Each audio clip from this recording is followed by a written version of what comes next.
O capítulo 18 é de grande importância para a nossa compreensão do cumprimento das promessas do Senhor Deus, feitas a Abraão, ainda Abrão, lá no capítulo 12, lembram?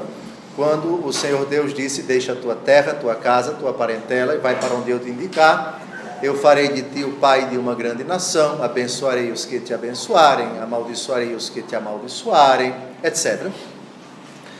E aqui nós vamos, digamos assim, estamos no prelúdio bem próximo, no antecedente imediato, ou, se quisermos, na iminência da gravidez de Sara. Mas reparem que o relato que nós vamos tratar agora, a primeira parte do capítulo 18, é na verdade, uma outra versão do que já foi narrado no capítulo 17. Porque no capítulo 17, o próprio Deus fala com Abraão e diz que dentro de 1 ano Sara vai dar à luz. No capítulo 18, Deus manda os seus representantes, 3 anjos, que, diga-se de passagem, estão de passagem, vão dar um saltinho ali em Sodoma, porque vão anunciar uma desgraça. Então, digamos assim que é uma dupla missão. O Senhor Deus manda os 3 anjos para falar com Abraão, na presença também de Sara, que vai escutar tudo. Saindo de Hebrom, eles vão a Sodoma. Sabedor disso, Abraão intercede junto a Deus por Sodoma. Ele está realmente apavorado. Sabe que a desgraça já é uma questão de horas. E ele intercede.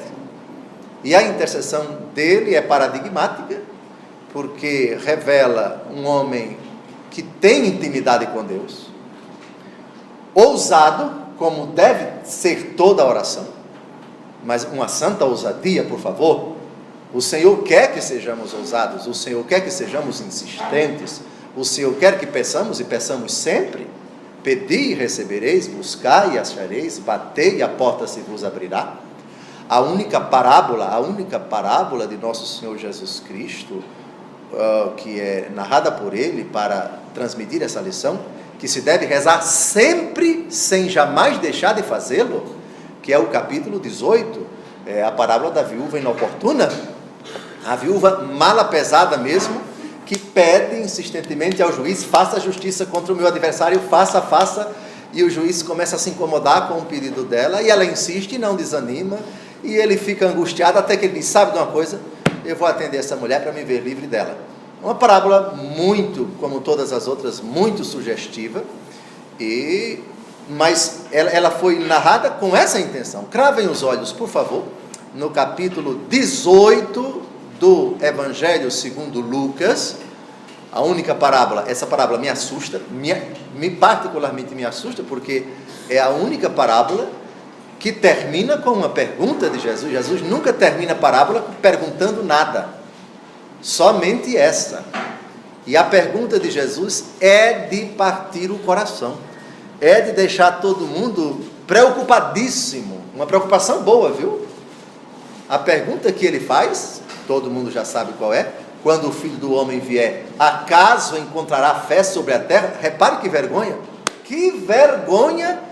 O que será que nosso Senhor quis dizer com essa frase? Será que ele quis dizer: mas quando eu vier, ainda há quem acredite na força da oração, ainda há quem dobre os joelhos, pelo amor de Deus, ainda há quem acredite que a oração obtém alguma coisa de mim? Será que foi isso que nosso Senhor disse? Então, o texto não é preciso ler, vocês já sabem, mas vejam como começa a parábola. Parece que é assim. Leia, seu Brito, por favor, que Jesus narrou essa parábola para mostrar que é necessário rezar sempre, sem jamais deixar de fazê-lo. Não sei como é a tradução, leia, por favor.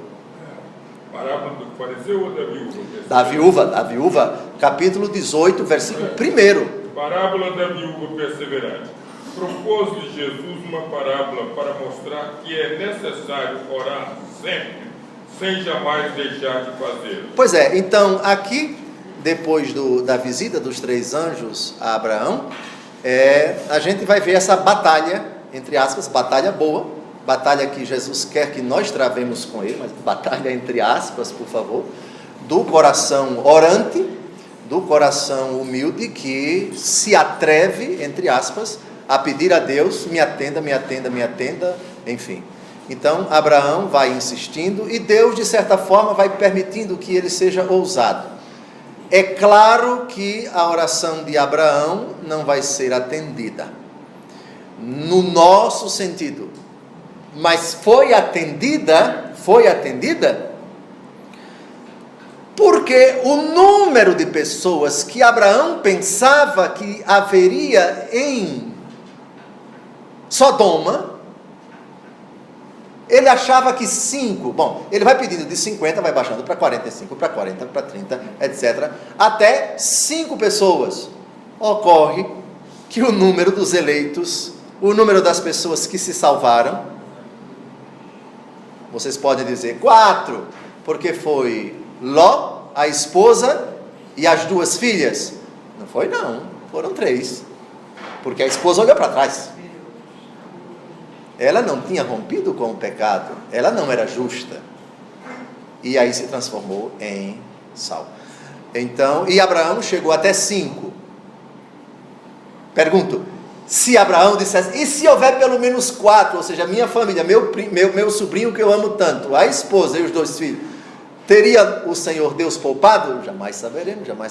O fato é que eles escaparam, só 3 escaparam, e as 2 cidades foram destruídas. Mas de qualquer maneira, quando terminarmos a reflexão sobre a oração, a gente vai ver a oração da gente quando ela é atendida e quando não é atendida, e quais as condições para que a oração seja infalível, seja ouvida sempre e sempre atendida por Deus. É a segunda parte do capítulo 18, muito, muito, muito importante nesses 2 aspectos.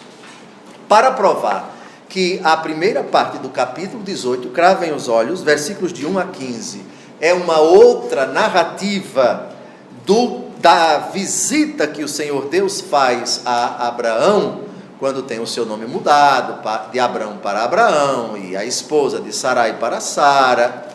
Dê uma olhada, por favor, no capítulo 17, versículo 21. Versículo 21. Mas minha aliança, Gênesis 17, 21, mas minha aliança eu a farei com Isaque, que Sara te dará a luz dentro de 1 ano, nesta mesma época.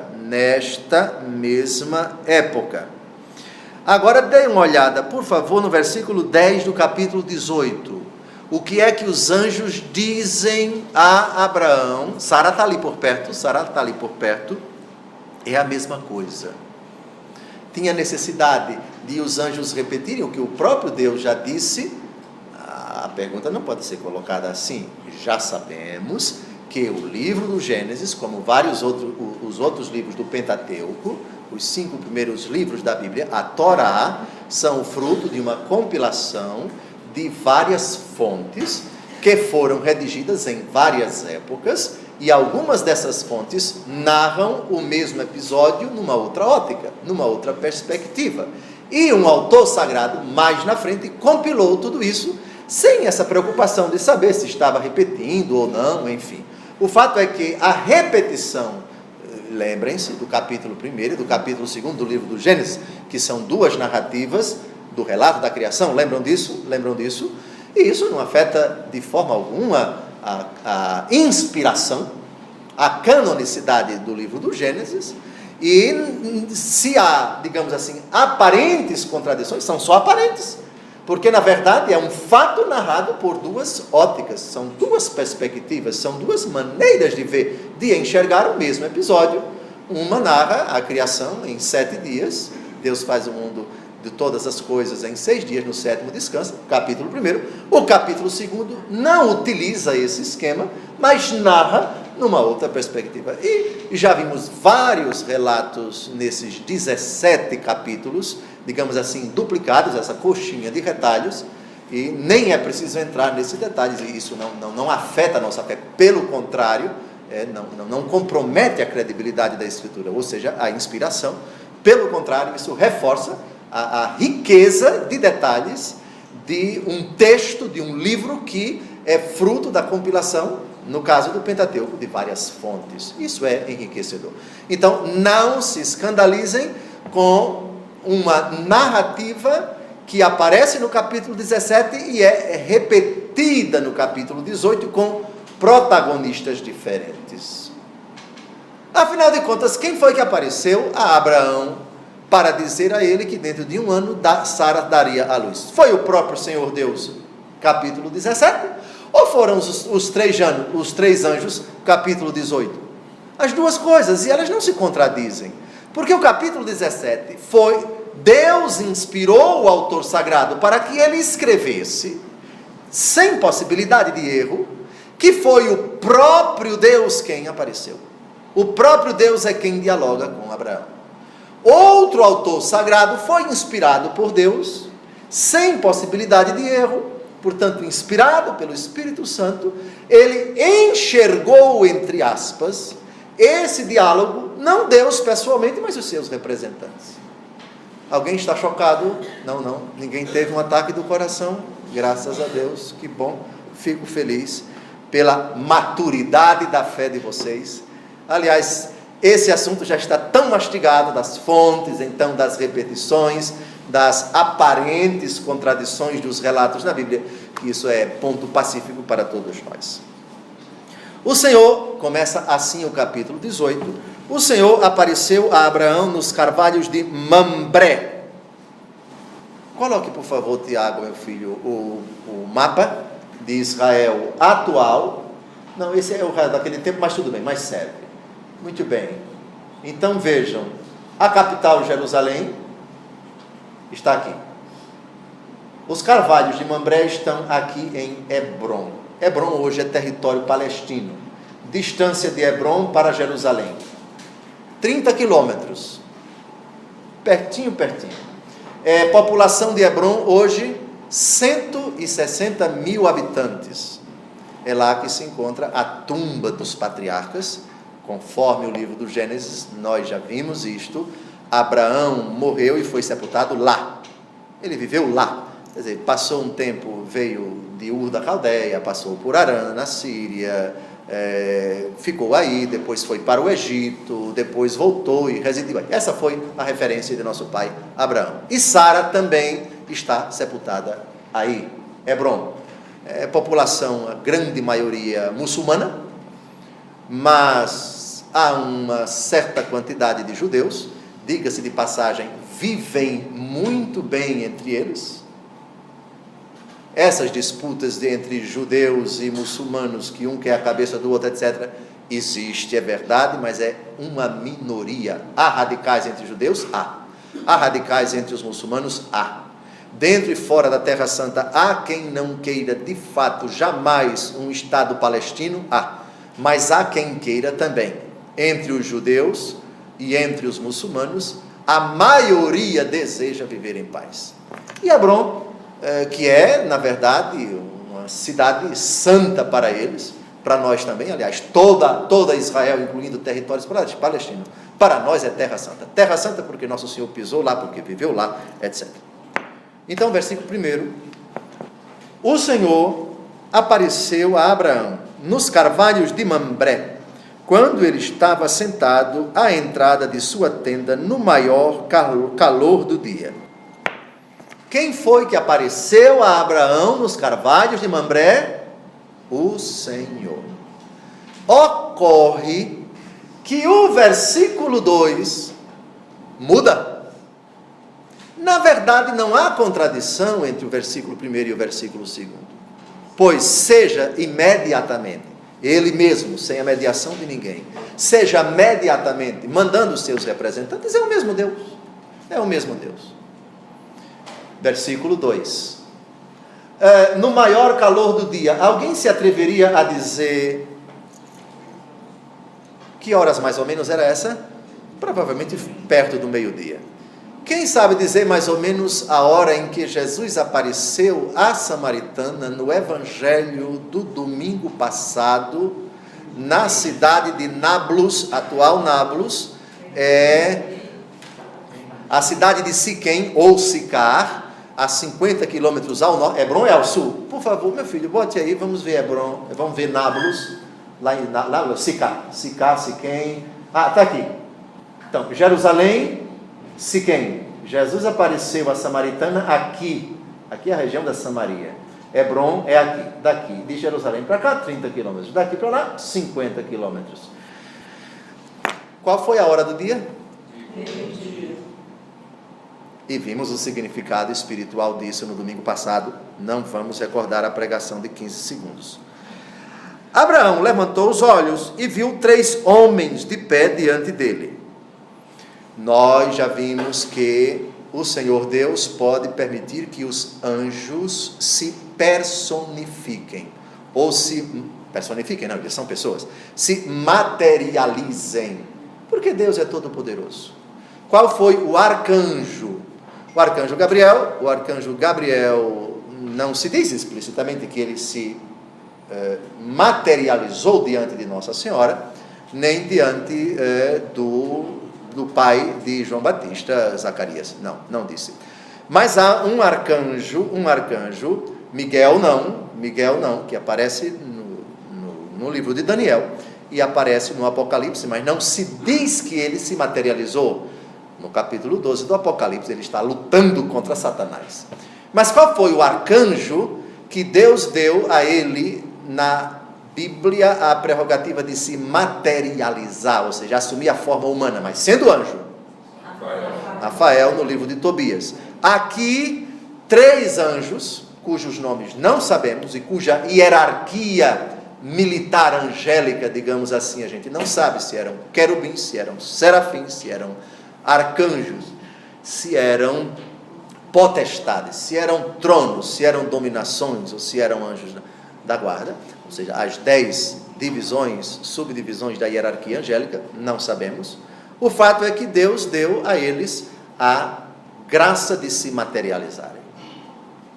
Eles têm esse poder? Próprio não, mas Deus concede, dependendo da ocasião.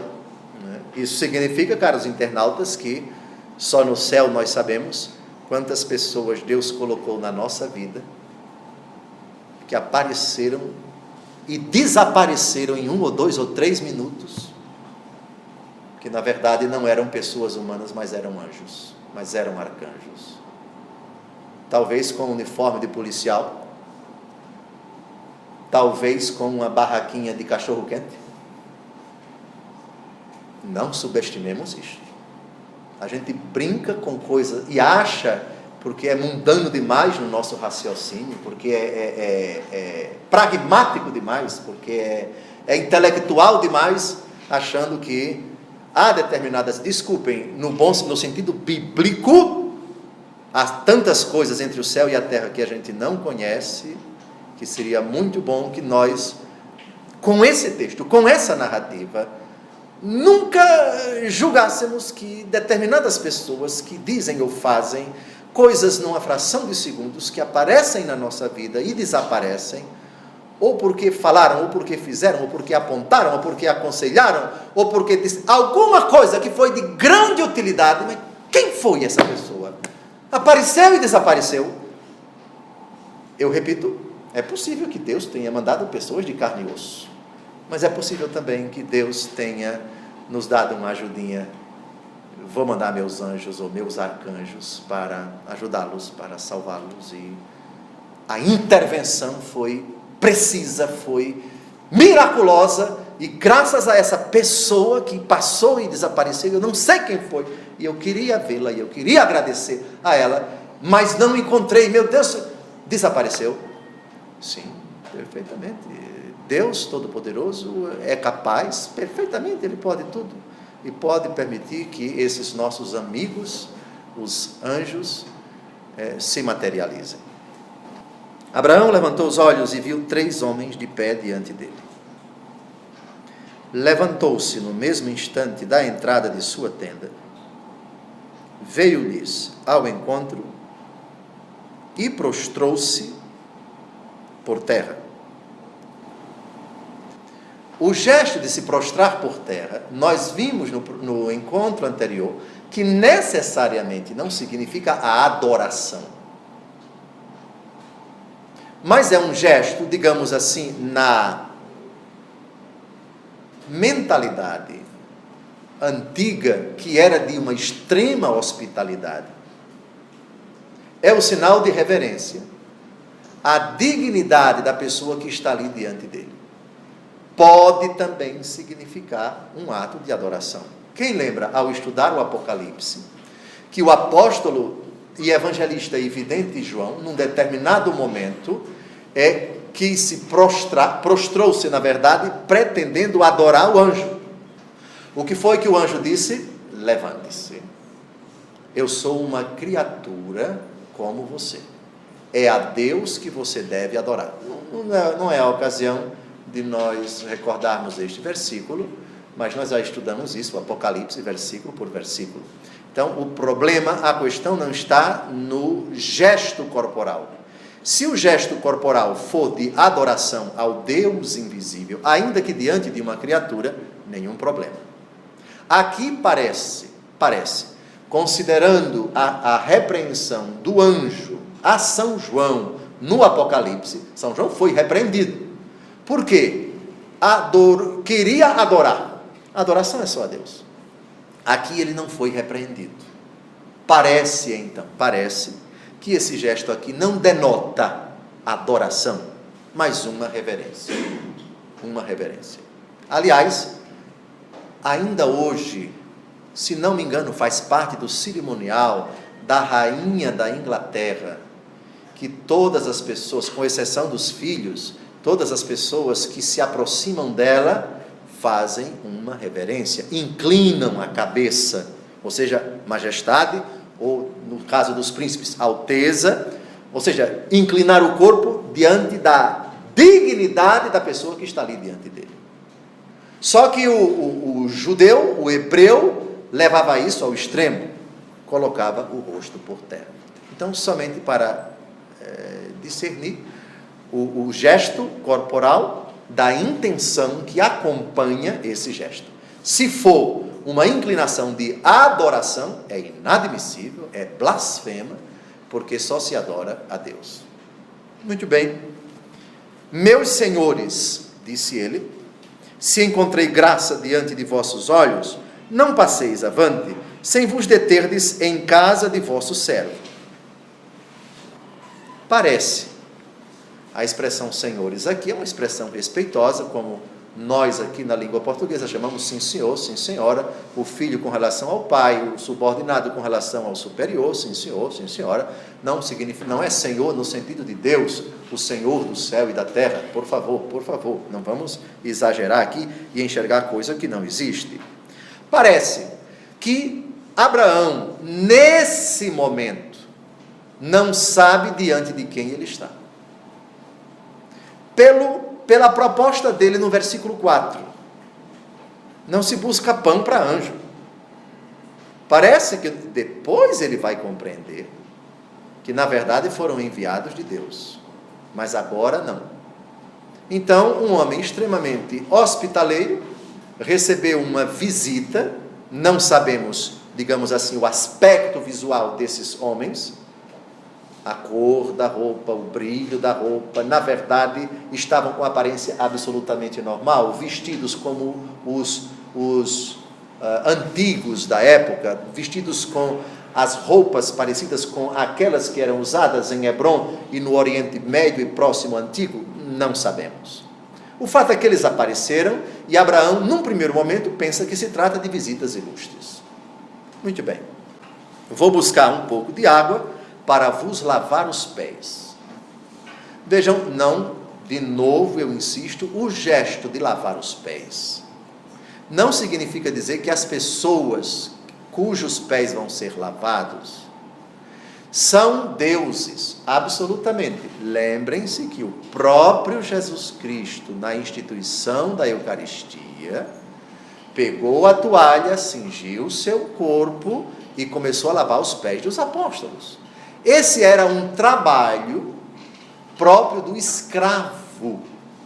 Era um trabalho próprio do escravo. Teria aqui Abraão, na hora, estaria ele sem nenhum escravo para fazer esse trabalho?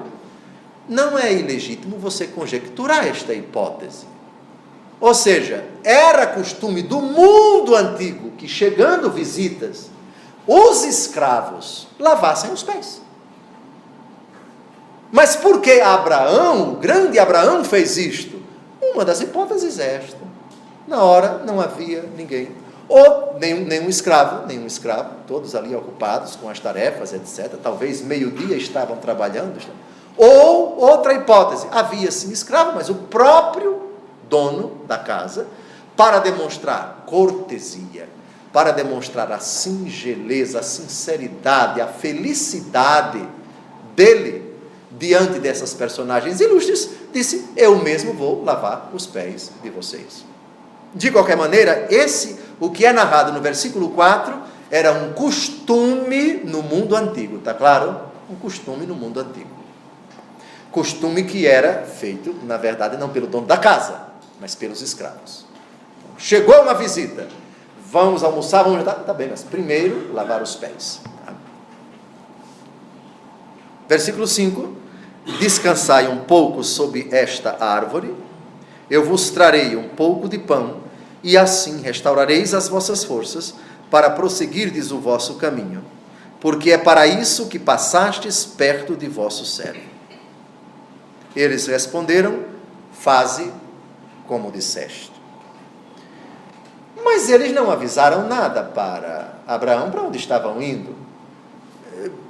Também não há necessidade. Pessoas que nunca foram vistas por Abraão, estranhos, portanto estrangeiros, estão ali de passagem. A característica de hospitalidade do homem bíblico do mundo antigo, do homem bíblico do tempo de Abraão, era um lugar comum, não era privilégio, digamos assim, de Abraão, era o costume da região, era o costume de todo aquele povo, não é? A hospitalidade deles. Então, não causa espécie que Abraão tenha feito questão de ser tão cortês, tão educado, tão polido, e, digamos assim, fez questão de fazer aquilo que era próprio do escravo. É a hospitalidade demais, é a educação demais, é polimento demais, coisa que, graças a Deus, não de todo desapareceu da face da terra. Ainda há pessoas muito corteses, muito educadas e muito polidas, e ficam felicíssimas e tratam com muita atenção as pessoas quando chegam na sua casa. Muito bem, e eles, lógico, fazem como disseste. Versículo 6. Abraão foi depressa à tenda de Sara. Depressa, disse ele, amassa 3 medidas de farinha e coze pães. Aqui é o dono da casa, é o pai de família ainda não, é o dono da casa que recebeu visita e quer dar o melhor de si, e está satisfeito, está edificado com essa visita. Repito, aqui parece que ainda não tem Abraão consciência de fato quem é que está diante dele. Quem são essas 3 personagens ilustres? Correu em seguida ao rebanho, escolheu um novilho tenro e bom, e deu a um criado que o preparou logo. Aí alguém pode dizer: olha aí, mas não tinha um criado? Se o criado estava perto, parece então que a tese de que Abraão tinha quem fizesse isso, mas fez questão de fazer, a tese então fica reforçada. Se esse criado estava bem longe, estava lá no cercado, estava lá cuidando da agricultura ou dos animais, também o texto não diz. O fato é que Abraão quer pressa, trata-se de um dono de casa que quer dar o melhor, o que há de melhor para os seus ilustres visitantes. Tomou manteiga e leite e serviu aos peregrinos, juntamente com um novilho preparado, conservando-se de pé junto deles, sob a árvore, enquanto comiam. Aqui nós temos, mas deveria ser um banquete. Aqui nós estamos diante de uma terra. Quem já foi à Terra Santa sabe, quem não foi e já leu também sabe, quem tem o hábito de ler a Escritura sabe que a Terra Santa não é do ponto de vista da agricultura, da pecuária, do clima, do solo, não é das partes mais favorecidas do planeta Terra.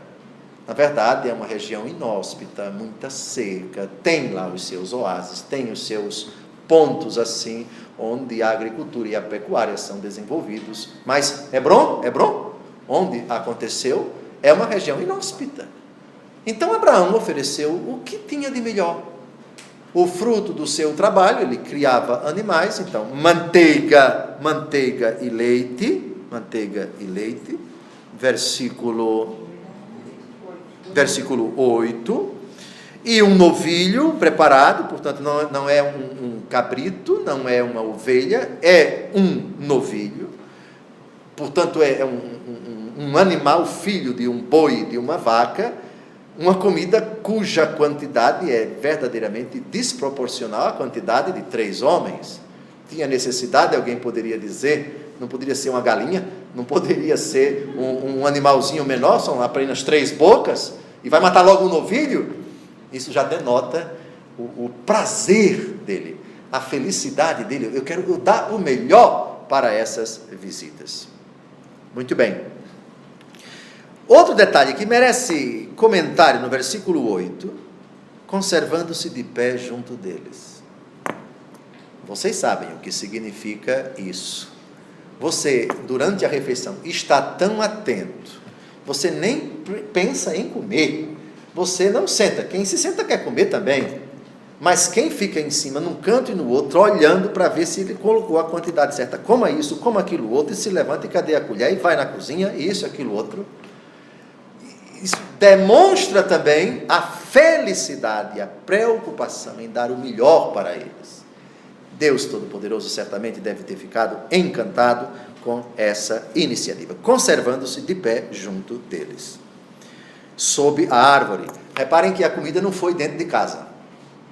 Se foi meio-dia, quando o sol estava mais quente, eu imagino o calor da residência de Abraão que causou essa decisão, ou seja, não vamos almoçar dentro de casa, não, vai ser embaixo da árvore mesmo, que talvez aqui tenha um ventinho gostoso, e eu não quero que vocês suem. Até nisso, Abraão parece que pensou, o que torna o texto muito comovente, e vai enriquecendo de virtudes o nosso pai Abraão. Versículo 9, e disseram-lhe: onde está Sara, tua mulher? Ela está na tenda. Respondeu ele. É claro que Deus sabe onde está Sara. Qual foi a primeira pergunta que Deus fez a Adão? Onde estás? Ao perguntar onde estás, Deus não quer saber onde ele está. Deus quer que Adão caia em si para perceber onde é que ele está. Onde estás? Ou seja, eu faço a pergunta não é para eu saber, é para que você saiba onde é que você está, em que situação você se encontra. Então, quando Deus pergunta, não é para saber, ele já sabe. A pergunta também não é capciosa, é didática, é catequética, é pedagógica. Está na tenda. Poderíamos até dizer, mas aqui nós temos uma coisa típica do mundo antigo. A refeição que foi preparada por Sara. Abraão pegou o vitelo, levou para ela, prepare depressa. Mas a refeição foi feita debaixo dos carvalhos de Mambré. E ela não estava presente. Mas esse era o costume da época. A mulher não participava, sobretudo quando as visitas eram somente homens.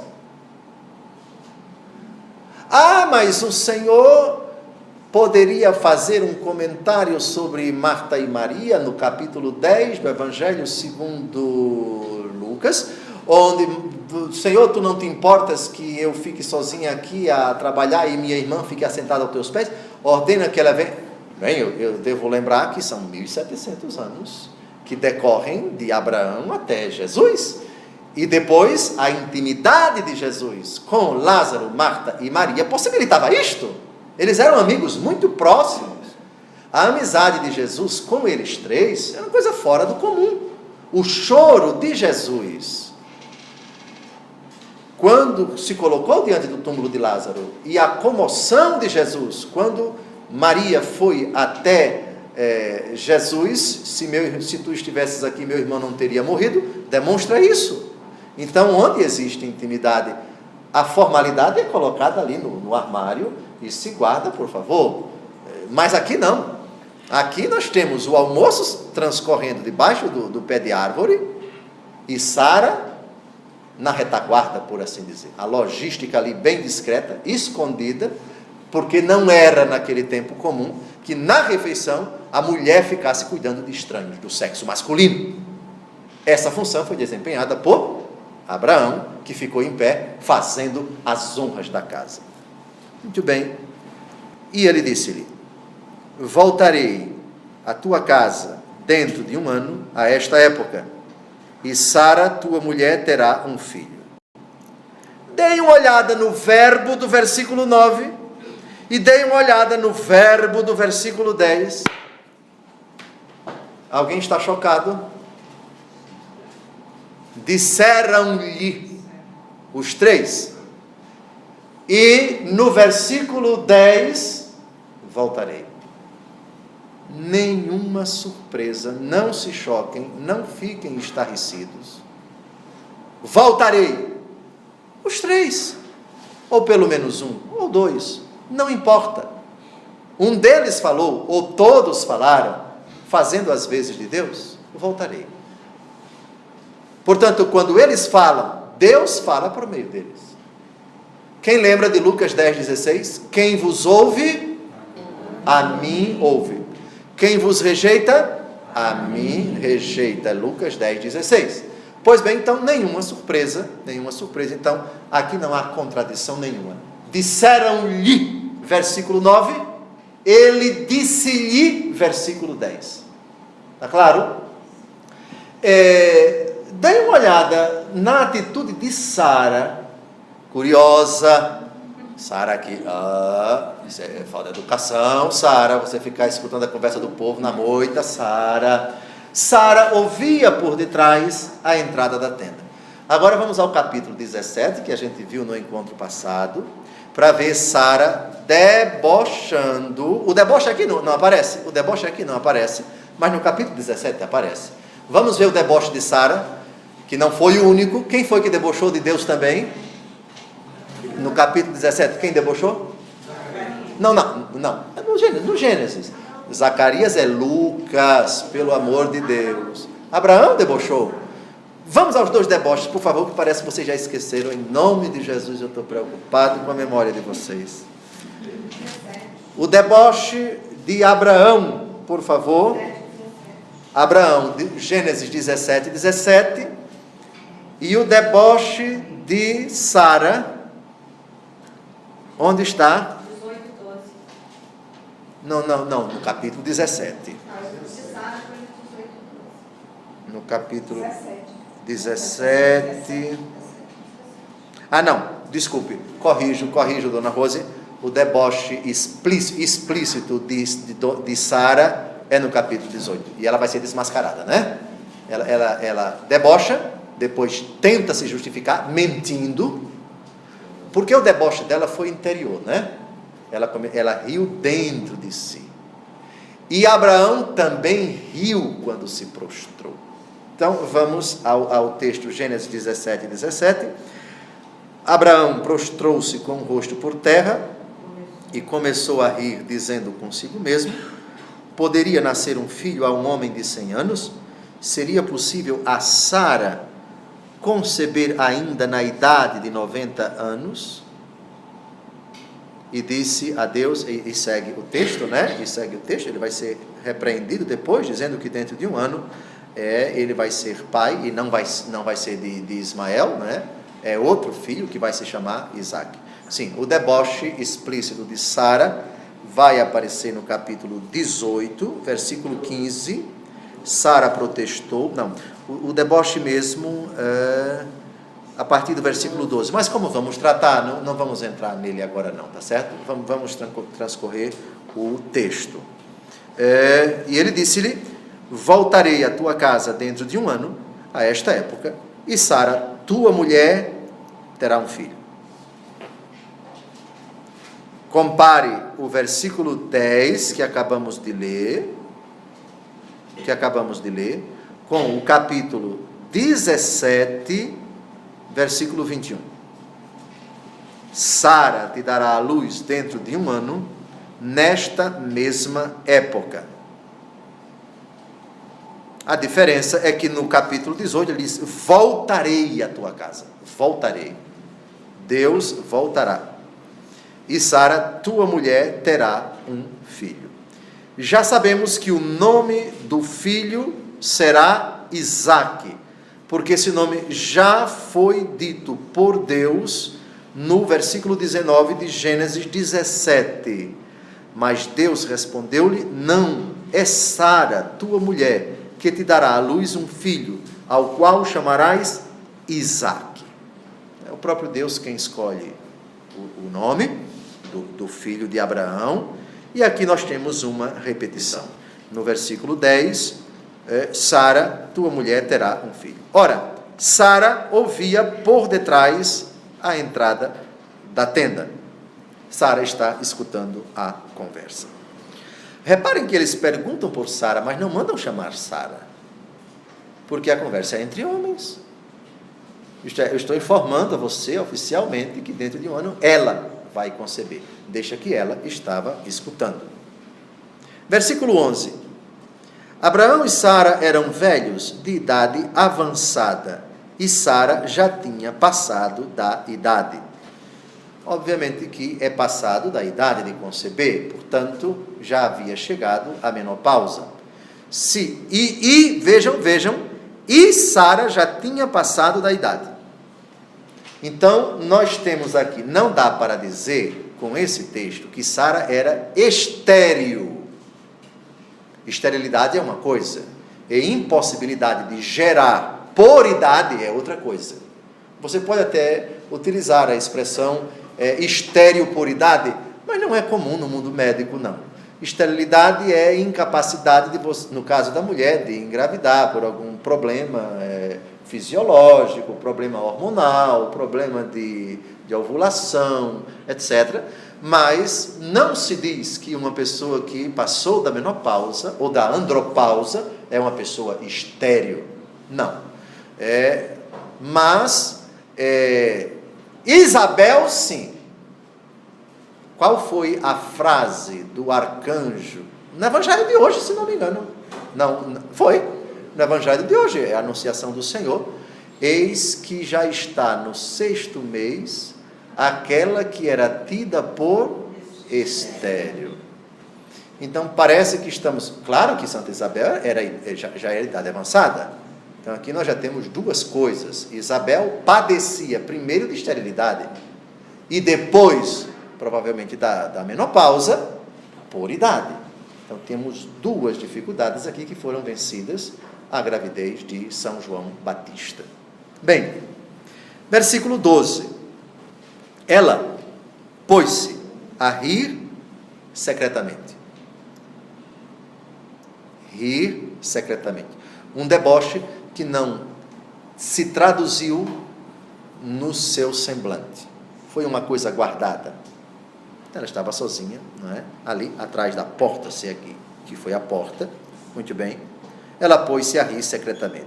Velha como sou, disse ela consigo mesma, conhecerei ainda o amor? Reparem como o ato sexual aqui é tratado, não é? É óbvio que hoje, nós do Ocidente, e diante do crescimento da promiscuidade, precisamos, nós cristãos católicos, fazer uma separação entre sexo e amor. O cristão não utiliza, a não ser num contexto bem preciso, que fazer sexo é fazer amor. Mas aqui não há diferença, porque estamos no mundo bíblico. É impossível você conceber sexo fora do casamento e sexo sem amor, porque as duas coisas caminhavam juntas. Essa era a mentalidade bíblica, que deve ser, aliás, a mentalidade do cristão católico hoje. Não concebo, não admito, não aceito essa cisão, essa separação entre sexo e amor, porque o cristão, a jovem cristão católico, enfim, qualquer católico convicto diz que Deus fez o sexo para ser exercido dentro do matrimônio, nunca antes nem fora dele. E o matrimônio é uma instituição que é perpassada pelo sentimento do amor recíproco. O que Deus uniu, o homem não separe. Bem, então, essa expressão que causaria espanto ao homem atual, não causa espanto para nós que compreendemos que sexo sem o casamento é impensável, inadmissível. Abraão, casado já há muitos anos com ela, e ela raciocina: se eu vou conceber, vai ser como consequência de um ato de sexo, que é ao mesmo tempo sinônimo de um ato de amor, porque meu marido me ama e eu amo o meu marido. Mas ela não compreende e por isso debocha. O Senhor disse a Abraão: por que se riu Sara, dizendo: será verdade que eu teria um filho, velha como sou? Curioso, Abraão talvez nem sabia que ela estava atrás da porta. Mas o Senhor Deus, que vê tudo, se dirige a Abraão, que talvez nem saiba que ela estava escutando. Não consta no texto que ela foi desmascarada. Será isso, porventura, uma coisa muito difícil para o Senhor? Para o Senhor. Lembram qual foi a frase do arcanjo? A Nossa Senhora: para Deus, nada é impossível. O que a força do homem não consegue, a graça de Deus auxilia. Em 1 ano, a esta época, voltarei à tua casa e Sara terá um filho. É ou não a repetição do versículo 10, uma repetição que não escandaliza ninguém, é fruto da bondade, da benevolência de Deus para um homem que esperou tanto, que aguardou tanto, e até que reclamou a Deus: mas eu estou em idade avançada, e o cumprimento da promessa, quando vai ser? Finalmente, a expectativa de Abraão vai acabar, só que ele tem ainda de esperar mais 1 ano. Sara protestou. Nessa hora, certamente ela deu a cara, né? Ela apareceu. Eu não ri, disse ela, pois tinha medo. Mas o Senhor disse: o Senhor, atenção, o Senhor, são 3 anjos. O Senhor disse: sim, tu riste.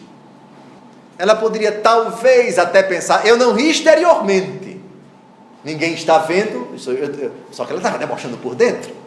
Mas Deus viu o seu interior e a desmascarou. Sim, você riu. Aliás, quem foi a pessoa que prometeu que jamais negaria nosso Senhor, e nosso Senhor, com um olhar talvez de desolação, já antecipando, já avisando: você não vai me negar, vai dar a vida por mim? Mas antes que o galo cante, você me negará 3 vezes. Dito e feito. Primeiro ele disse que não negava, depois negou, e quando o galo cantou, o que foi que aconteceu? Chorou amargamente. Muito bem, terminamos a primeira metade do capítulo 18. O próximo encontro nosso, se Deus quiser, no próximo sábado, vai ser sobre a intercessão por Sodoma. Reparem que, já antecipo a vocês o versículo 16, os homens partem em direção a Sodoma. Quando eles partem, Abraão vai entrar em oração para suplicar a Deus que poupe Sodoma e Gomorra. Provavelmente, então, os anjos disseram a que vieram. Veja, de Jerusalém, Sodoma e Gomorra ficam aqui, viu? Ao sul do Mar Morto, certo? Então, se de Jerusalém para cá dá uns 40 quilômetros, 45, de Hebrom para lá dá uns 25, 30 quilômetros, não é muito longe não. Israel é um país pequeno. Então, primeiro os anjos vieram para Hebrom e depois se dirigiram para aqui, porque a desgraça vai acontecer. Abraão vai intervir. Peço a vocês que venham, se não vierem, por favor, assistam ao vídeo, porque a explicação, a questão da batalha que nós travamos com Deus, que é uma batalha que agrada a Ele, é uma batalha boa, não é? De pedir, de suplicar, e às vezes aquilo que nós pedimos não é atendido. Na verdade, o pedido de Abraão vai ser atendido, mas em parte, porque ele pediu por sim, vai pedido por um número, por favor, vamos começar, por quantos, primeiro 45 ou 50, onde está aqui, e se houver 50, a partir do versículo 24, se houver 50, o Senhor vai destruir 50 justos, o Senhor vai destruir Sodoma? Não, se houver 50 eu não vou. Não, o Senhor não se ofenda com o que eu vou perguntar, e se houver... E se faltarem 5 aos 50 justos, ou seja, 45? Não, então eu não destruo. Aí vai baixando, até 5. Quando chega em 5, Abraão para de pedir. E Sodoma vai ser destruída. Mas não é que não existiam justos que escaparam. Só que o número que Abraão pensava que suficiente para não ser destruída a cidade, o número não tinha. O Senhor destruiu a cidade, mas os justos escaparam. Nem a esposa de Ló escapou, porque ela olhou para trás. Mas isso é assunto para o nosso próximo encontro, se Deus quiser. O assunto vai ser palpitante, porque é o tema da oração, né? Coisa que nos toca a todos. Quem já não se dispôs a pedir a Deus, a insistir, a suplicar e a não desanimar. E essa é a arte da oração, essa é a beleza, essa é a força da oração, que demonstra uma fé intrépida de quem realmente pede e não desiste há anos e anos. Não só Santa Mônica, que conseguiu a conversão do seu filho Santo Agostinho, mas de qualquer pessoa que crê firmemente que tudo aquilo que pede em nome de Jesus vai ser atendido.